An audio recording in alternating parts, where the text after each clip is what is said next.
നമസ്കാരം. Raf talk മലയാളത്തിലേക്ക് അവർക്കും സ്വാഗതം. സൂപ്പർ കപ്പ് ആരംഭിക്കാൻ ഇനി വളരെ കുറച്ച് ദിവസങ്ങൾ മാത്രം. പക്ഷേ വിവാദങ്ങൾ വിടാതെ പിന്തുടരുകയാണ്. ഇപ്പോഴിതാ പ്രമുഖ ക്ലബ്ബ് ഐ ലീഗിൽ നിന്ന് ഒന്നാം സ്ഥാനത്ത് നിൽക്കുന്ന ക്ലബ്ബായ ചർച്ചിൽ ബ്രദേഴ്സ് പിന്മാറിയിരിക്കുകയാണ് സൂപ്പർ കപ്പിൽ നിന്ന്. അവർ ആരോപണം ഉന്നയിക്കുന്നു AFFൻ്റെ ഈ ഒരു ഫിക്സർ നിർണയത്തിനെതിരെ.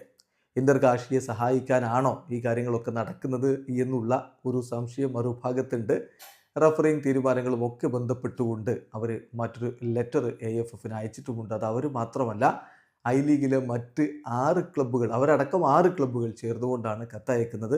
ഇന്റർ കാശിക്ക് അനുകൂലമായിട്ട് കാര്യങ്ങൾ നീക്കുന്നു എന്നതാണ് അവരുടെ ആരോപണം. എന്തായാലും ഐ ലീഗിൽ എന്താണ് സംഭവിച്ചതെന്ന് എല്ലാവർക്കും അറിയാമല്ലോ. ഒന്നാം സ്ഥാനത്തുള്ള ചർച്ചിൽ ബ്രദേഴ്സിന് ഇതുവരെ ചാമ്പ്യന്മാരായിട്ട് പ്രഖ്യാപിച്ചിട്ടില്ല.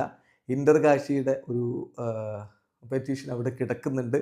അതവർ സക്സസ്ഫുള്ളി അവർക്ക് അനുകൂലമായിട്ട് വിധി വരികയാണെങ്കിൽ അവർ ചാമ്പ്യന്മാരാവും, അവർ ISL കളിക്കുകയും ചെയ്യും. ആ രൂപത്തിലാണ് ഇപ്പോൾ കാര്യങ്ങൾ നിൽക്കുന്നത്. എന്തായാലും വലിയ പ്രതിഷേധം ചർച്ചിൽ ബ്രദേഴ്സിന് ഈ കാര്യങ്ങളിലൊക്കെ ഉണ്ട്.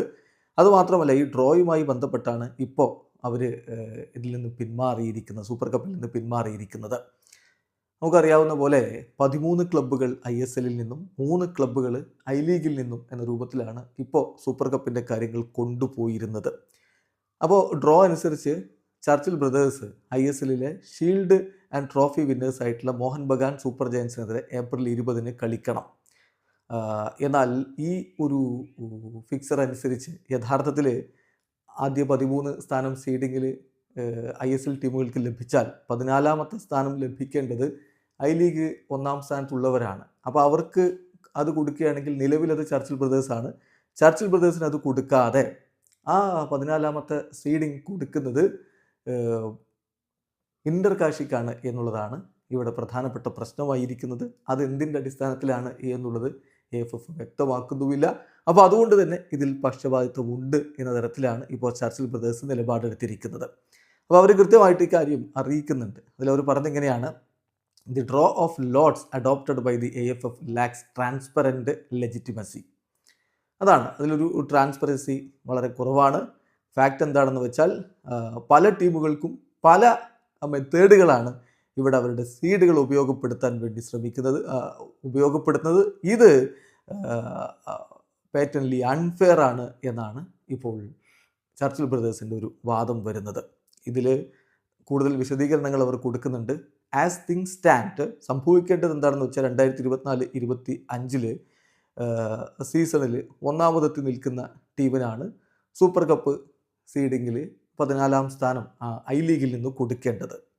അതല്ല ഇവിടെ ഇപ്പോൾ ഫോളോ ചെയ്യുന്നത്. ഇപ്പോൾ ISLൻ്റെ കാര്യത്തിൽ അവിടെ കൃത്യമായിട്ട് സ്റ്റാൻഡിങ്സ് നോക്കിയിട്ടാണ് സീഡിങ് കൊടുക്കുന്നതെങ്കിൽ ഐ ലീഗിൻ്റെ കാര്യത്തിൽ അങ്ങനെയല്ല സംഭവിക്കുന്നത്. ഫസ്റ്റ് എത്തി നിൽക്കുന്ന ടീം 2024-25 സീസണിൽ ഞങ്ങളാണ്, ചർച്ചിൽ ബ്രദേഴ്സാണ്. ഞങ്ങൾക്ക് 14th സീഡാണ് ലഭിക്കേണ്ടത്. പക്ഷേ AFF ഇവിടെ കൊടുത്തിരിക്കുന്നത് ഇന്റർ കാശിക്കാണ് 14th സീഡ് കൊടുക്കുന്നത്.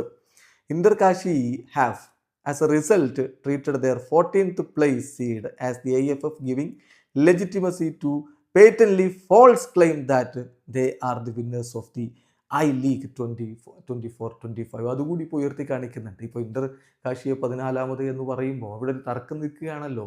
അതിൽ ഐ ലീഗ് ചാമ്പ്യന്മാരാണ് എന്നുള്ള ഇന്റർ കാശിയുടെ വാദത്തെ സപ്പോർട്ട് ചെയ്യുന്ന രൂപത്തിലുള്ള ഒരു നടപടിയല്ലേ ഇത് ഇവിടെ സംഭവിക്കുന്നത് എന്നുള്ള കൺസേൺ കൂടി ഈ വിഷയത്തിൽ ഇപ്പോൾ ചർച്ചിൽ ബ്രദേഴ്സ് ഉന്നയിക്കുന്നുണ്ട്. ഏതായാലും ഇത് AFF ഈ ഒരു കാര്യം ചെയ്യുന്നതിലൂടെ സംഭവിക്കുന്നത് ചർച്ചിൽ ബ്രദേഴ്സിന് ഡാമേജ് ഉണ്ടാക്കുക എന്നുള്ളത് മാത്രമല്ല, ഇന്ത്യൻ ഫുട്ബോളിന് ആസ് എ ഹോൾ ഡാമേജ് ഉണ്ടാക്കുകയാണ്, അതിൻ്റെ റെപ്യൂട്ടേഷന് ഡാമേജ് ഉണ്ടാക്കുകയാണ് എന്നാണിപ്പോൾ ചർച്ചിൽ ബ്രദേഴ്സ് പറഞ്ഞിരിക്കുന്നത്. ഏതായാലും റഫറിങ് തീരുമാനങ്ങൾക്കെതിരെയും അവർ ഇപ്പോൾ പരാതി കൊടുത്തിട്ടുണ്ട്. അത് പല ക്ലബ്ബുകൾ, 6 ക്ലബ്ബുകൾ ഇതുമായി ബന്ധപ്പെട്ടുകൊണ്ട് പരാതി കൊടുത്തിട്ടുണ്ട് എന്നുള്ളതാണ് ഏറ്റവും ശ്രദ്ധേയമായിട്ടുള്ള കാര്യം. ഇന്റർ കാശിക്ക് അനുകൂലമായിട്ട് കാര്യങ്ങൾ വരുന്ന രൂപത്തിൽ റഫറിമാർ ഐ ലീഗിൽ നിലപാടെടുത്തു എന്നതാണ് അവരുടെ ആരോപണം. എന്തായാലും കാര്യങ്ങൾ വളരെ മോശമായ രൂപത്തിലാണ് ഇന്ത്യൻ ഫുട്ബോളിൽ നടക്കുന്നത് എന്നുള്ളത് വ്യക്തമാണ്. ഇവിടെ അവസാനിക്കുന്ന ഫുട്ബോൾ ലോകത്ത് കൂടുതൽ വിശേഷങ്ങളുമായി റാഫ് ടോക്സ് എത്താം.